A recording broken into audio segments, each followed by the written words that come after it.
This is Toon Talk Weekly, episode 221. This week, Brad and I get our battle cards back out when we watch an episode of the 2006 series, Chaotic. This green guy with the weird hair? That's Maxor. Come on! Quit being so lame and fight! Takinam usually wouldn't have him running for the hills. After all, Maxor's one of the overworld's fiercest warriors. Any other time, he'd stand his ground and blast away with a bunch of awesome attacks.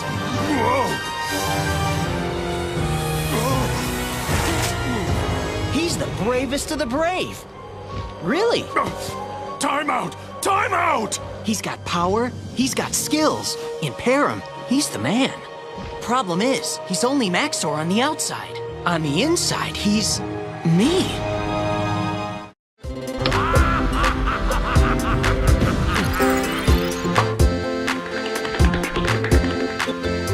Fire on! The day just keeps getting better. I'm ready!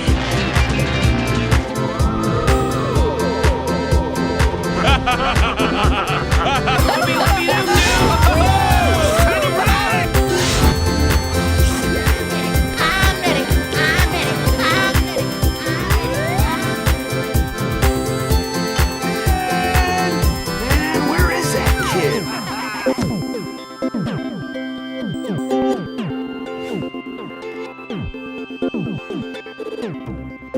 Hey everybody, it's Tuesday once again. That means it's time for another episode of the weekly cartoon podcast, Toon Talk Weekly, that is, of course, this show. Wanted to thank you for joining us once again this week to chat all about cartoons. I say us because I'm not the only voice, Jake Williams, that you're going to hear today. That was very weird. It's like I talk about myself in the third person. I brought my good buddy Brad Chmielewski to talk about cartoons this week. What's up, man?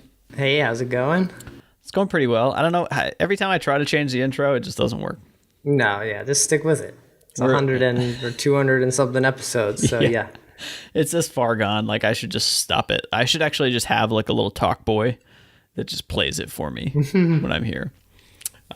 So welcome into the show, everybody. If you've never listened to Toon Talk before, we've been going strong for about, I think, since 2013.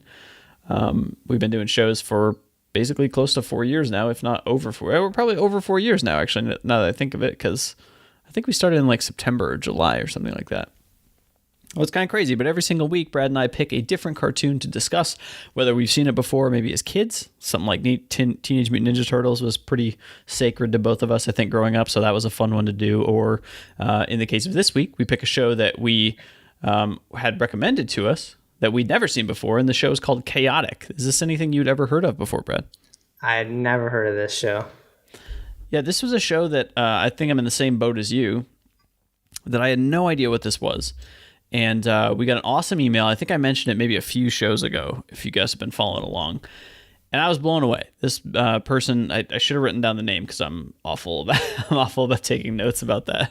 But they loved the show. They liked the podcast, and I was very flattered about all that. And but they also mentioned, well, one of my favorite shows, the show called Chaotic, and it had like just off the bat, like just describing a little bit about it.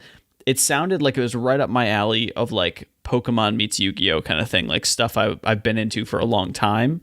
And I'm sure it gets that criticism a lot only because those were hugely popular. Those were two shows that I think people can probably easily compare to what you can expect from here. So I guess that's what I would preface our discussion this week about. We watched season 1, episodes 1 and 2. Also, those were recommended because this show does follow a story arc.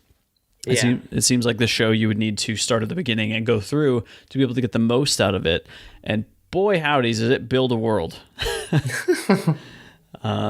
Even do I use boy howdy now? Is that a thing I just say? I guess that's your new thing. Yeah. And so we'll get to those in a minute. Let's talk a little bit about the background of Chaotic, what you can expect from this show. And if you're a super fan of the show, you know a lot about it. We are going to try to do our best justice of talking about the show here on our podcast today, after only seeing 1 or 2 episodes, right? And having a little bit of research on the background there. But it's a biggin. It's kind of what I thought the entire time I was watching it. So it's an American-Canadian animated TV series produced by 4Kids Entertainment, which, by the way, I looked that up. I'm pretty sure 4Kids Entertainment also had the rights to, it might have been Pokemon as well. some of those big properties, I think they brought anime over basically. Maybe, okay. They're called, like, 4Kids Entertainment still sounds like a cool company. Their actual company name now is like way more it's way more corporate sounding. I need to look it up just because I was so blown away that I was like, what is this? Oh, it's called the 4 Licensing Corporation. What? That's like a kid realizing, I love 4Kids Entertainment, I want to go work there, and then you grow up to be an adult and it's like, welcome to the Licensing Corporation, child. Yeah. I don't know, just Here's your security badge. yeah. Punch in, punch out on time or else. So produced by 4Kids Entertainment.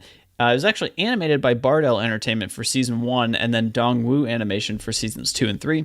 And so there were 3 total seasons, 79 total episodes of the series.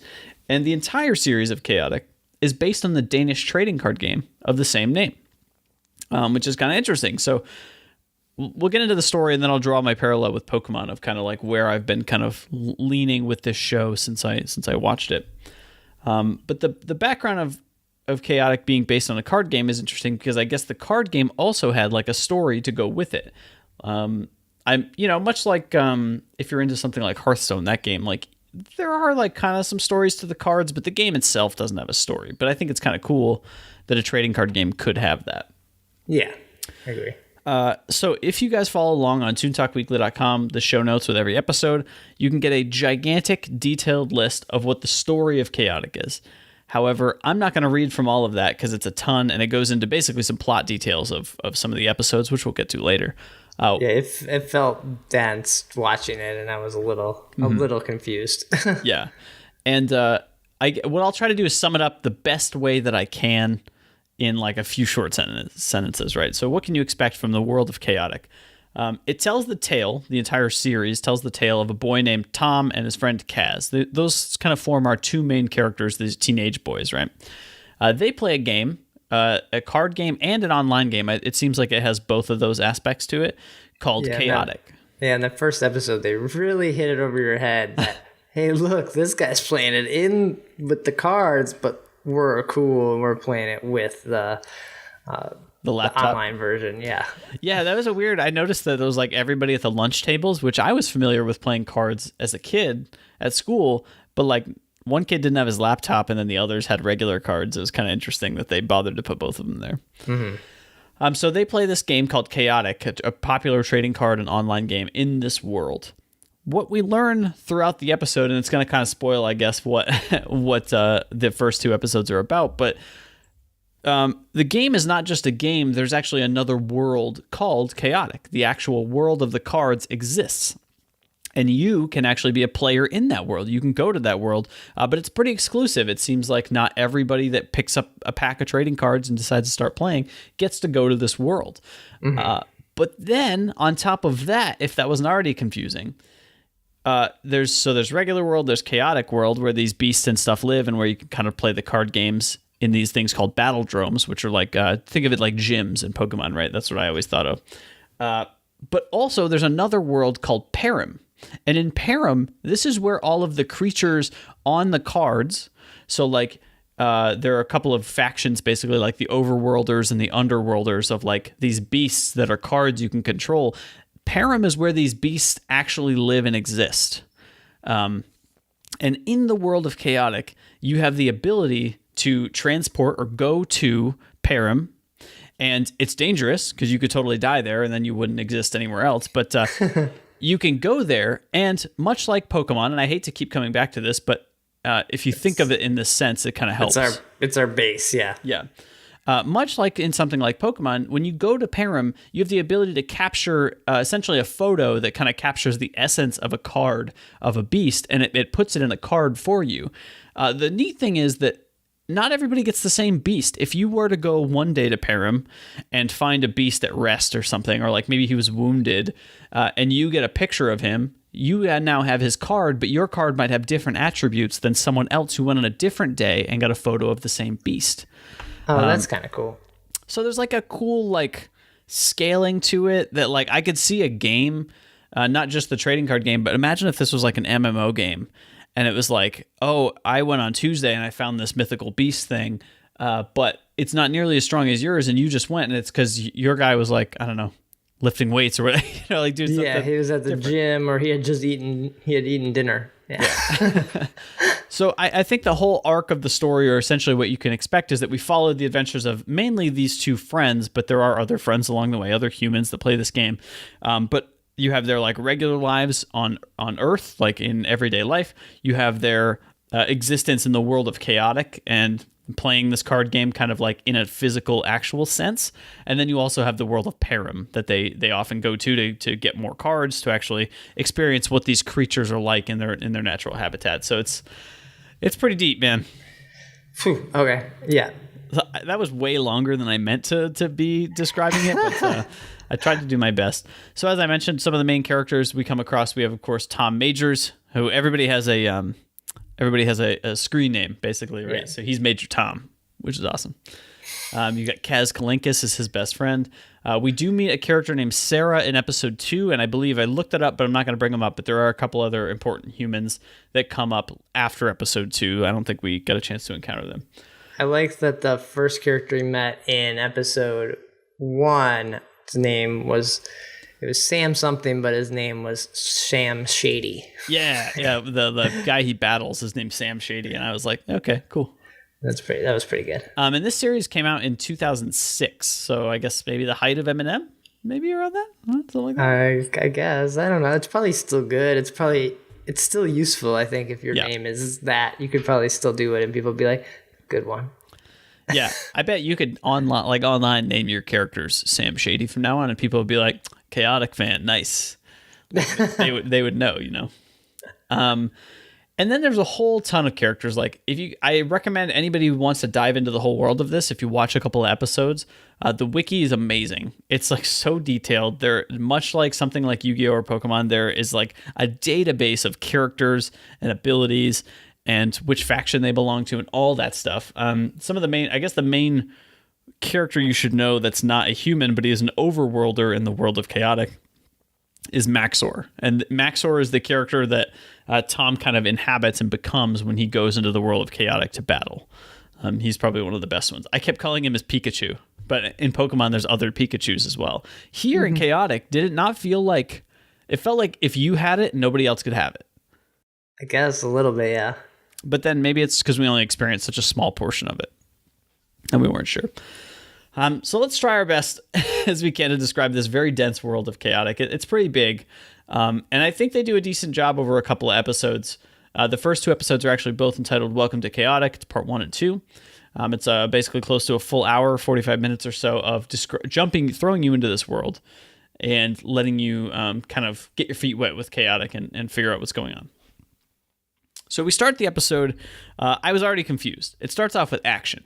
We have 2 characters fighting. We learn that these characters a little bit later are Maxor, who we'll learn later about his connection to Tom. But we have Maxor and another character called Takanam fighting. She's like a fire, almost like devil vampire kind of lady. And there are these 2 creatures who are battling on this like ice planet or something. It throws you right in and you're not sure what to expect.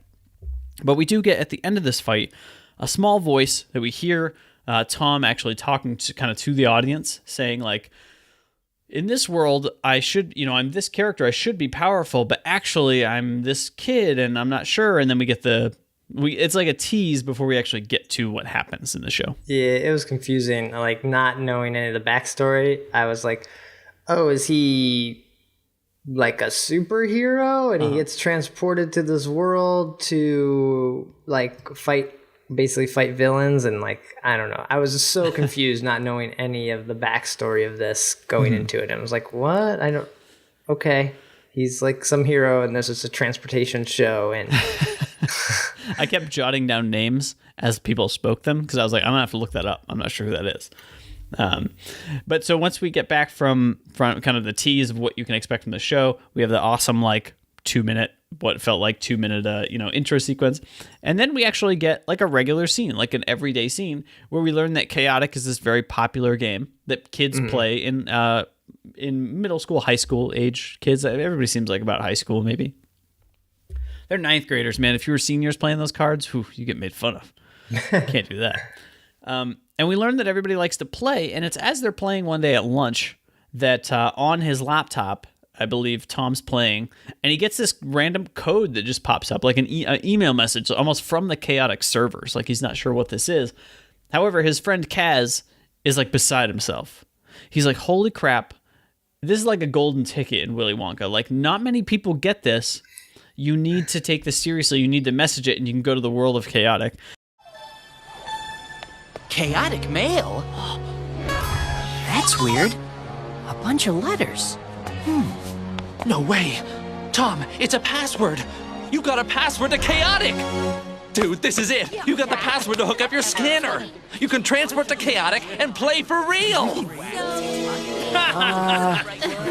Right! What an imagination, huh? Kaz loves imagination. No, Tom! Enter the password into your code scanner and you'll... Don't let the secret out. See you guys later. If you've got friends that play games, and you play games with your friends, which is lots of us, some friends are way deep into like one game that they know so much about it that they're almost like, you love them because they're your buddy, but they're almost annoying about it when you play because they know way more than you. Right. That's Kaz. But then, not knowing anything about this, I thought he had already been there and was like, shut up, dude. I don't want to, don't let my secret out. Like, you already know I can go here.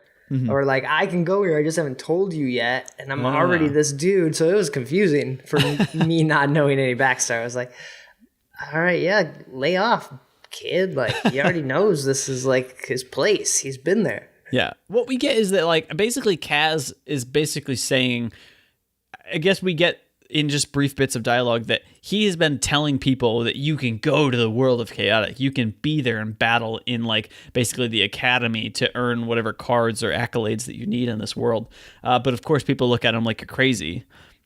Because unlike Pokemon or Yu-Gi-Oh, there is this separate world that you go to that regular Earthlings, regular humans aren't privy to. They don't really know that this is the thing you can do. Meanwhile, over in Pokemon, yeah, people are like, yeah, I don't know. There's just little monsters that run around. Whatever. You can battle them and stuff. It's fine. Yeah.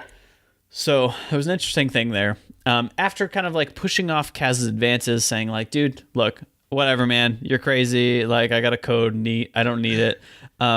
It's not until like later that night he gets a message. Like he told him, do it when you get home. Like punch in the code to your, gosh, what do they call him? It's not a teleporter. I'm an idiot. I forgot. Mirror? I forgot what the scanner. Scanner, what the device was. That's right. He says, punch it in and you'll be able to go and all this great stuff. I like that we get, at the end of the day, Tom's winding down. It's 11:59 at night. He's just listening to some music, some tunes in his bed.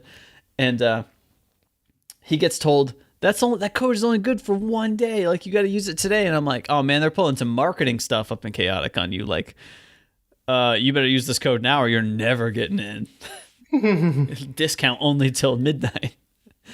So he thinks, whatever, I'll just appease my friend here. I'm going to punch in this code into my scanner and see what happens. And seemingly what it does is actually break his scanner. It seemingly, it turns everything off. His buttons no longer work. He goes to try to play a game and he gets all pissed off because he can't go play his online game. This is literally me when the Wi-Fi's down. Yeah. And so he throws the scanner out into the trash, but then we get another monologue moment. We get talked to as the audience and says, well, that's what I thought happened. But then we realize once his scanner actually turned off, we are transported as another version of Tom into the world of Chaotic.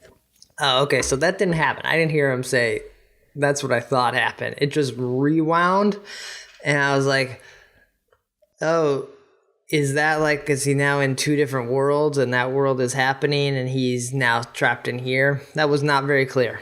Well, I'll say you're right. Both things happened. Okay. So he did throw his scanner out into the trash because that becomes a plot point in episode 2 near the end of it. But when you go to the world of Chaotic, your human body is still there doing stuff.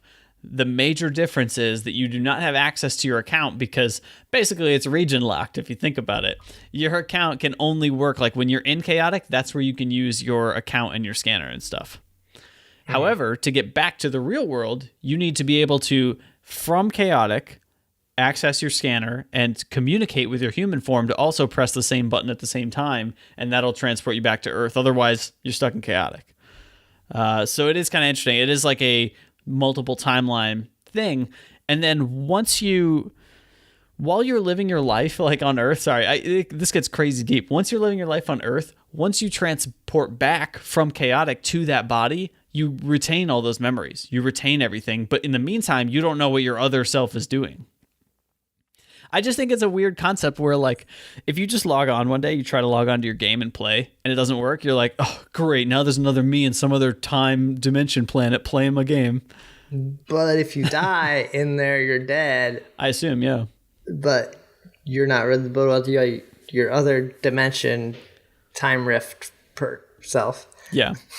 But to me, it seems like you can't really die in chaotic. Chaotic seems like a middle, like almost hub world where you only battle other people with your cards and your creatures and that kind of thing. However, Perim, the world where the beasts really actually live and exist and where you would capture them, you can die there, it seems. So back to the story, I guess, is where Tom is now in the world of chaotic, and he learns that, you're new. You got your first battle coming up, and everybody's welcoming him, and he's got to go to one of the battle drums. I think they mentioned that there's 7 battle drums. As I mentioned earlier, think of those like gyms from Pokemon if you're familiar with that. And there, you battle other users. And even though they could be your friends, you do have to battle them. And this is where I bring in the kind of Yu-Gi-Oh thing where you have like a digital kind of readout and you're accessing a computer to battle somebody in what looks like an arena kind of thing. But then it takes on a whole other level where you pick your character that you're going to inhabit. I got a very Avatar vibe from this, the film Avatar from 2009, where you're like getting adjusted to your body. Like now you inherit this hero and you go battle with them. Okay. And then also you pick like, I love this. This reminded me of like Super Smash Brothers.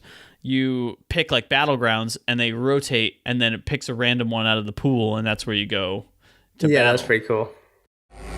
Major Tom, touch your Maxor card. Oh, snap. Wait.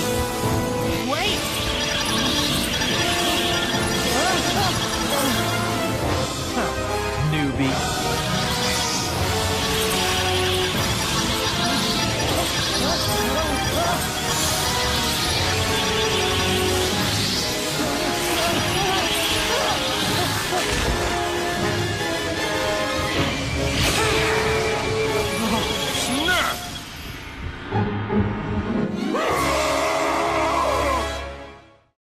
And there's elements of the battles that happen on Chaotic that are very common in card games. Like, oh, he's going to play this type of character. I should pick characters with resistance to that, as well as strong offense or strong defense. I don't know. There's hitting all the right buttons, I think, for me, the world that they're trying to build.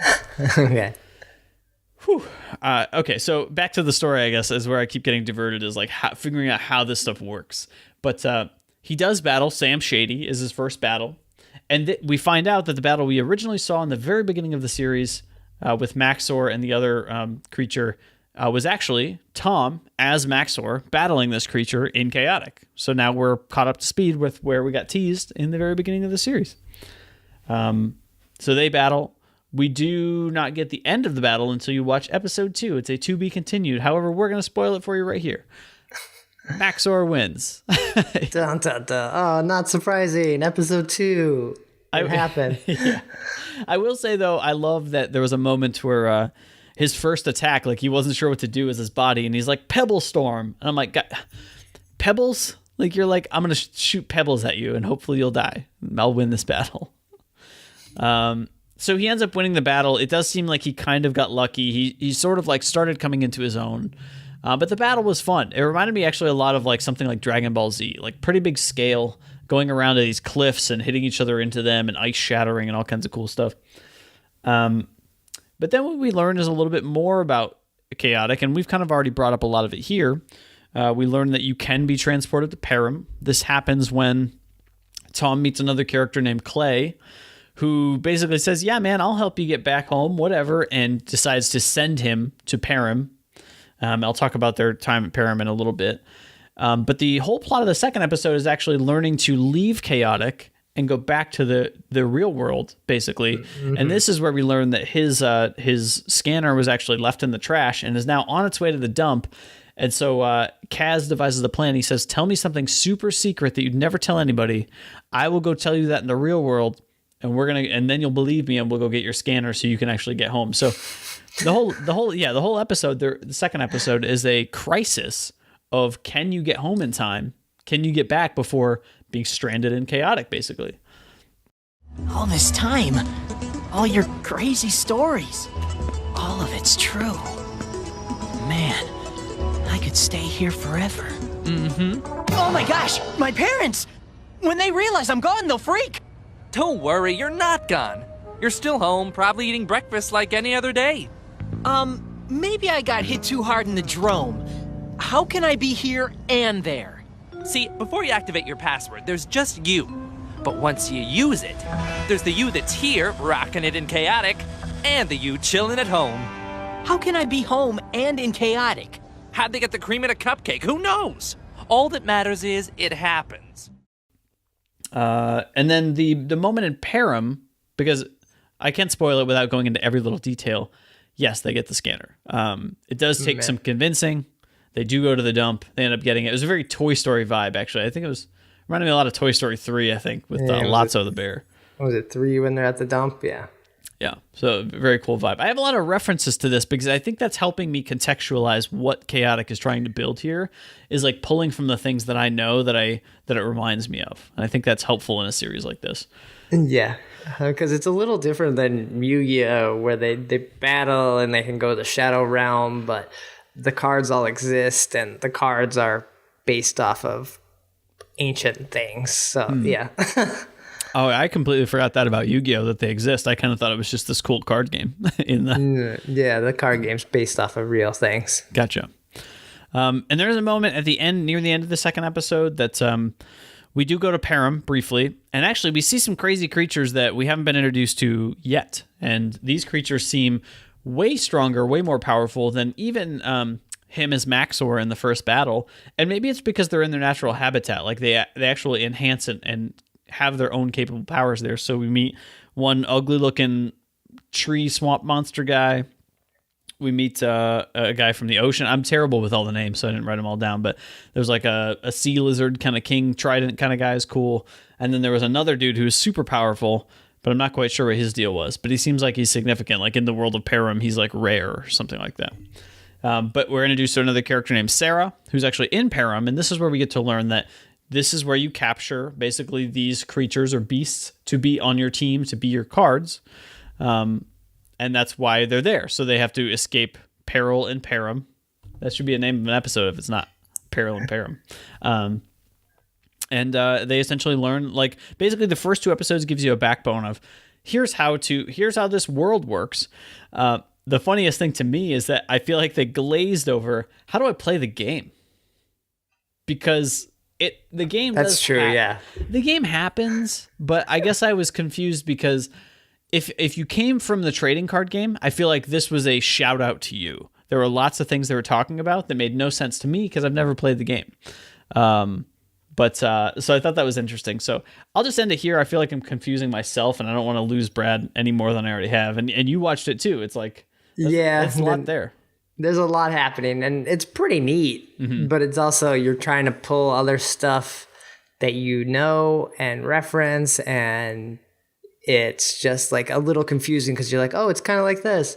No, maybe like, so there's too many references for you to pull from that maybe it's hurting the show a little bit. And that could be just because it's not the show that blew up like a Pokemon, like a Yu-Gi-Oh, that became our baseline reference, right? Right. That could very well be. So this was season 1, episodes 1 and 2, called Welcome to Chaotic, of the series Chaotic. Again, we want to thank the listener that let us know that they love this show, and we wanted to do it justice, at least to experience it and to know what was going on. But Brad, I want to get your thoughts generally on the show, because I think going into it, we didn't really know what to expect. And now I think we're like just at the tip of the iceberg with this show. Yeah, like I said, I liked that the character design isn't that great. Mm-hmm. The look is kind of, it's just not my kind of thing. Yeah. The story's really cool. Like we're saying, it's confusing. Little hard to follow, but I think if you were to watch, 15 episodes like I did with Yu-Gi-Oh! Before we talked about it, like you start to feel like you can understand the world. Mm-hmm. And I will say this, I agree with you about the look, because what I learned was season 1 was actually animated in Flash by that one company. If you look at screens, I'll have to send you some of these over. If you look at what the second and third seasons of the show look like, I would take this 100% more. It looks amazing. Like it looks way more like a cross. It looks like an American anime, basically. Mm-hmm. But I think the animation was done in Korea. But I think the style is what turned me off at first. I love the idea when I heard about it in the email that they were building this huge world. And I love that stuff. I love people that build and take the time to like meticulously plan like how the world works and that kind of thing. Even if there are like chaotic, there's layers to it and it can be a little bit confusing and daunting at the beginning. Yeah. But the style, I agree, kind of turned me off. It is Flash. And there are scenes, man, that felt like some scenes felt like they spent so much time on getting it to look right. And then the next scene looks super clunky. Or not scenes, just shots. Yeah, I agree. Yeah. There was like, I can't remember what it was. There was like a nice turn that happened or something in the fight. And then there was like a running towards the camera that looked like it was 4 frames. It was like, but there's also so many shots of handshakes. Lots of handshakes. Okay. Like, guess what? Hey, what's up? Close up of handshake. Yeah. Actually, now that you mention it, they did do a lot of close-ups with just with like eyes. They did a lot of eye stuff, like whole like fight sequence kind of thing. Or yeah, that's kind of interesting. I kind of forgot about that. They do a lot of split screens too. It's another kind of trope. But again, this might not stick through if seasons 2 and 3 are that different. I mean, the art looks incredibly different, so it'd be interesting to see kind of where it goes from there. Will I make it that far? I don't know. I'm super interested in the world. I'm just terrible at watching all the shows people already tell me to watch. So I got to be honest, I probably won't get a chance anytime soon to dive into it unless it's one of those things that just sticks in the back of your brain and you keep thinking about it and you're like, well, what's going on in that world? You just go through it. Yeah. Yeah. I mean, that's how you get through most stuff is just like, well, I'm just going to leave it on and I'm going to finish it. Yeah. So, well, cool. I think we'll get out of here. That's enough about Chaotic. Had fun experiencing it again. If you guys have shows you want to recommend, hit us up, toontalkweekly@gmail.com. We're not going to get to it immediately because we kind of plan it on the fly and figure out stuff we want to do. But at the same time, I wanted to leave some time for Chaotic because I wanted to be able to experience at least a couple episodes before I got in. But definitely appreciate the recommendation because it's something we hadn't heard of and we love trying new stuff on the show. Yeah, I don't know if we would have came across it either. Yeah, it's tough because considering lately I search by year. I don't search by like genre or type or like where it came from. So cool. Let's get out of here. Brad, where can people find you more when you're not recording this show? You can follow me on Twitter @brad, and then my blog is digitalhitchhiker.com. I know. I was like, why did I say more? Yeah, you said it back. You like flipped a bunch of words. Oh, more about you when you're not. Yeah, okay. All right. Well, go to those places he just mentioned. Don't listen to me. I don't know what I'm talking about. You guys can follow me on Twitter @Jacob Williams. And of course, if you want more Toon Talk Weekly, we're all over the place @Toon Talk Weekly on Twitter, Facebook.com/Toon Talk Weekly. We're on Google Plus as Toon Talk Weekly as well. As I just mentioned, toontalkweekly@gmail.com is the place to send in those messages. Let us know what you think of the show. Let us know if there's things we can improve or shows you want us to talk about. I don't know that we're going to revisit shows anytime soon because there's tons of shows to still do. Like every time I make a joke about like, oh, we're running out, we're definitely not running out. It's nowhere close. But and then finally, toontalkweekly.com, the main hub for the show. If you want all the episodes, you can find them over there. It's also over on our SoundCloud. And head on over to YouTube, watch the video versions, hit that subscribe button because we want that sweet, sweet custom URL. That's what I want. Mm-hmm. And so that's going to do it for this week's show. Let's get out of here. And next week's cartoon, it's been like a month, guys, but I actually have one planned out. And this is thanks to Brad and our buddy Ethan who pointed this show out. Where did you guys find this show, Big Mouth? It's been talked about on Twitter, and then it's, since it just came out, it's going around on all the Tonight shows and things like that because they're promoting it. Yeah, it seems like a new trend recently is that a comedian makes cartoon a la F is for Family, right? They have stories to tell about their childhood, and now they're going to do it in animated form. So next week, we're going to watch an episode of the series Big Mouth that's over on Netflix, premiering soon. It should be out, actually, by the time this comes out. So that's going to do it for this week's episode of Toon Talk Weekly. We'll be back next week, guys, with another cartoon. Take care.